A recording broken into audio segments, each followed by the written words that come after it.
Now, the rest of the story. It's one of those sights that turns many heads away. A down-and-outer scrounging the streets for garbage to sell. You feel so sorry for him that you don't want to look. You might breathe to yourself there, but for the grace of God go I, and then continue on your way. But let it be different today. For the next 4 minutes or so, let's make ourselves watch and listen. Let's meet not a derelict, but a man named Mike Bowling. Mike will do about anything for a buck, not to feed a habit, but to feed a family. Wife and 2 young daughters. So that's what he's doing out here on the highway. He's collecting empty soda cans to sell to the recycling plant. They don't sell for much, but a little is better than nothing, and Mike has tried nothing. That's how you starve.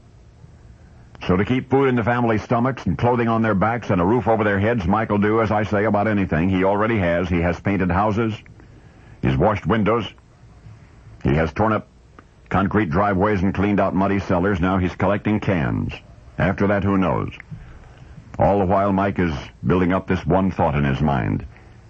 It has to do with how he got here and how he'll keep himself from ever coming back. He had a job once, good job, at the Ford Motor Plant in Sharonville, Ohio. He had felt secure. He was not. In '79, the auto recession struck the industry like a lightning bolt. Workers were furloughed by the hundreds. Mike watched the expanding list of casualties on the plant bulletin board. But he never worried. 13 years of seniority, he thought, that will save me. But that did not save him.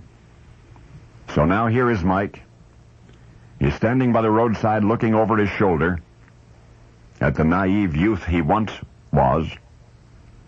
And he's stooping to pick up soft drink cans so that he and his wife and his 2 children won't go hungrier than they have to. And it's then and there that he makes a silent but unequivocal vow. If he ever gets back on his feet, he's going to find some way to succeed. As his own boss, he will never again be at the mercy of somebody else's business. Well, Mike Bowling did get back on his feet, and he got rehired by Ford. But all those days on the assembly line, while Mike's hands were on his work, his mind was on his future, and somewhere out there was an idea that would put him in charge of his own life. In the winter of 1983, when Mike's wife bought him a soft sculpture doll for Christmas, that idea came.